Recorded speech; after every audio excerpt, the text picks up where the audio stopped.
Hello, hi everybody, welcome to my online studio. My name's Kate if you don't already know me, and this is my downward facing dog tutorial. Okay, so often in downward facing dog there are conflicting ideas about how to do it and get into it and out of it and things, and it's a very common pose in the vinyasa practice. Is a very common pose in yoga, and it can be a little bit misunderstood, so we have to really make sure that we come into it safely, so to avoid shoulder injury, wrist injury, this kind of thing. So we'll begin a little bit with a wrist warm-up, and then we'll just work from the ground up and really build into our downward facing dog from here. So I hope you enjoy, my friends, and come on down into a comfortable seat and we'll begin. So from here we are. You can have your legs stretched out in front of you if you want, or you can sit on your bum with your legs crossed, whatever feels good for you. And we'll just begin to warm up the wrists a little bit. So extend your arms forwards, really spread your fingers nice and wide, and begin to open and close your fists. Okay, so really make big movements with your fists and really close your fists tight as you do this. Okay, so really inhaling and exhaling nice and deep and really making big movements here as we warm up the wrists. And you might find already that your forearms are starting to feel that, and that's okay. The forearms are not something we usually work a lot, so don't worry if you start to feel that already. Now, it's really important to warm up the wrists before we do any kind of weight-bearing exercise in our asana practice, So this exercise, this really opening and closing the fist, this is a really good one for the wrist. It's an excellent warm-up. So we'll go here, keep going. We'll go for 5, maybe go a little faster. 4, keep going. 3, 2, and 1. Shake them out. Well done. Now interlace your fingers together. Bring your elbows together. Really press your palms towards each other, and then begin to make figure 8s with your fists. Okay, so really rotating your wrists around. And then we'll go the other way. Boop, boop, boop, boop. Okay. So really beginning to get into those wrists and warm everything up from here. Shake them out, my friends. Then I'm going to turn around on my mat so you guys can see me a little bit. So we're going to stay sitting down in a cross-legged seat, and we're going to just work into what happens with the hands and shoulders in downward facing dog a little bit from here. So extend your arms out in front of you and then spread your fingers out, So we're going to spread the fingers, and we're going to have little pieces of cake or little pieces of pizza between each of your fingers, okay? Make sure that all of your pieces of pizza are the same distance, okay? So you've got one little piece here and you've got the same distance between the other ones. So they're all about the same slices, I'm going to place the hands down onto the floor about shoulder distance apart, keeping those little slices of pizza between all of your fingers, or slices of cake, or whatever you like to eat there. All right, now we're going to really imagine that we're going to press down through all of the knuckles of the hand, especially the first knuckle and the thumb knuckle. Now, it's very common in yoga when you come into your downward facing dog, especially if you are a beginner yogi, that you roll onto the outer edge of your hand, your knuckles pop up, and you get this sort of little mouse house underneath your fingers here, You get little animals camping under there. Now, we don't want that to happen. That's a wrist injury waiting to happen, All of your weight is really heavy onto the heel of your hand and your wrist, and this is just an accident waiting for a future point to jump out and bite you in the ass. Okay, so press all of your knuckles down into the floor, the first knuckle and the thumb knuckle especially. So really press them down. Grip the mat with your fingertips. So maybe your fingertips have even gone a little bit white here. Okay, so you're really going to grip the mat, press down through all of your knuckles into the floor, and then imagine here that you're going to rotate the eyes of your elbows a little bit forwards. Okay, so try not to hyperextend your elbows, and your shoulders, your elbows don't need to come all the way forwards, just a little bit rotation inwards, And now imagine here that you're going to press the floor away with your shoulders, So your spine can round a little bit between your shoulder blades. That's okay. Press the floor away with your shoulders, okay?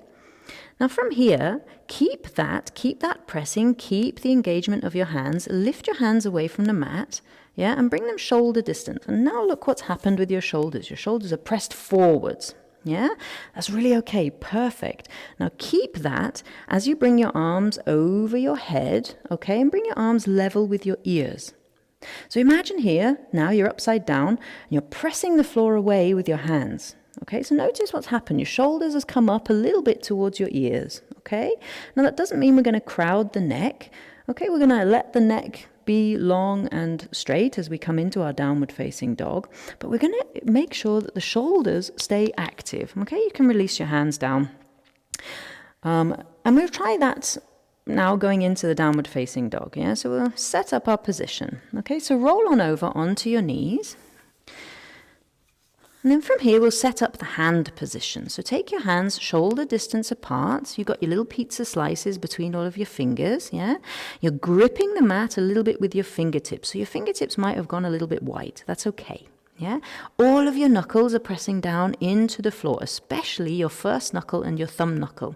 And you're trying to imagine that you're not so heavy on the heel of your hand. You're not so heavy really on this part. And you're really trying to roll your weight a little bit forwards into your knuckles.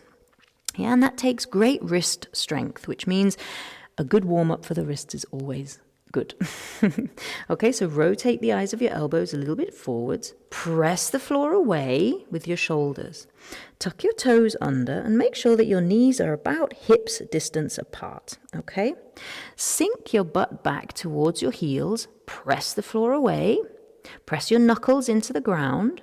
And then lift your knees away from the floor.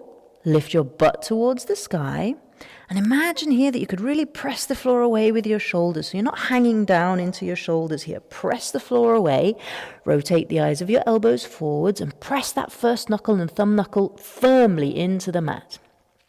From here, allow the crown of your head to hang down towards the floor. Yeah, so the neck is not crowded. And then take a look back at your feet. Now we're going to work from the feet. What are they doing? Yeah, so making sure your feet are about hips distance apart. Yeah, and your toes are pointing directly forwards. Now what tends to happen is the knees fall inwards and the heels fall outwards. Okay? So we're really going to try to imagine that your heels, when you look back at your feet, you can't see your heels past your ankles. Yeah, your heels are hidden. And that should mean then that your feet are kind of straight.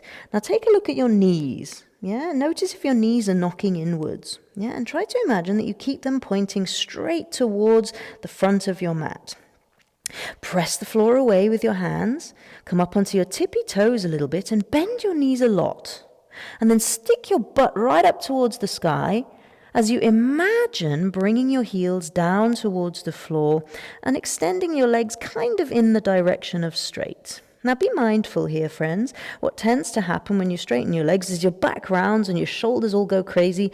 Yeah, and we end up in this sort of horrible position that feels terrible. Okay? So really be mindful here. If you notice your lower spine rounding, lift your heels a little bit, bend your knees, stick your butt up towards the sky, press the floor away with your shoulders, root down through the thumb knuckle and the first knuckle of your hands, and really imagine the crown of your head sinking down towards the floor. Your heels do not have to touch the floor. Your legs do not have to be straight. So from here, just pop your knees down on the floor. That's already a lot on the wrists. Sit back on your heels and give yourself a bit of a shake out with your wrists. Okay, that's already a lot. Yeah, so we'll go one more time. Yeah, and we'll just come into the pose one more time, very short, to build everything that we've learned, okay? So from here, plant your hands down on the mat. Shoulder distance apart, little pizza slices between all of your fingers. Root the first knuckle and the thumb knuckle down into the floor and try to imagine that your weight is rolling a little bit towards your knuckles rather than really heavy on the back of your hand, okay? Grip the mat with your fingertips. Roll onto all fours. Make sure your knees are underneath your hips. Tuck your toes under. Yeah, your knees are about hips distance apart. Rotate the eyes of your elbows a little bit forwards, but try not to hyperextend your elbows. So a micro bend in the elbows is okay, but we also don't want them hanging out to the sides.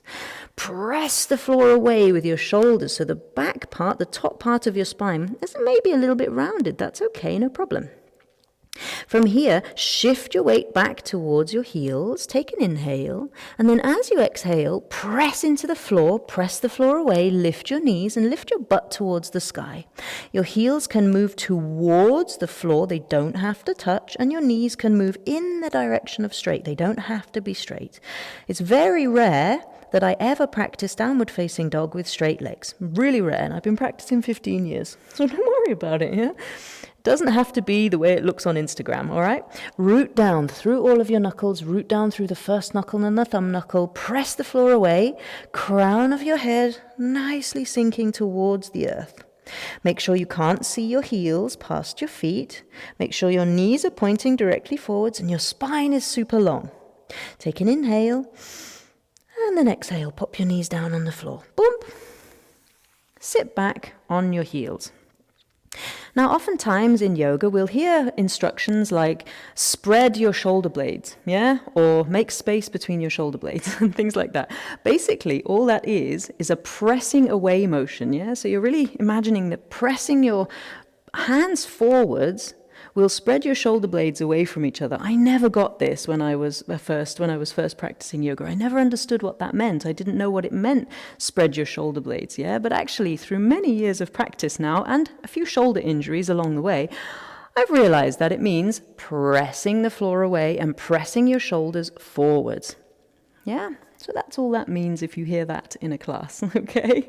And obviously, we don't want your shoulders up by your ears through your whole practice, yeah? It's only when you've got weight on your hands, your shoulders need to stay engaged a little bit. So if you do hear the teacher say, shoulders away from your ears and you're in a warrior, yes, shoulders away from your ears. If you hear shoulders away from your ears when you're in a handstand, don't listen, okay? Press the floor away and do what's safe and not what the teacher says, all right? So my friends, thank you so much for joining me. I hope you enjoyed my first tutorial in about 1,000 years, and I hope to see you soon on the mat. Thank you so much. Enjoy, have fun. It's only yoga.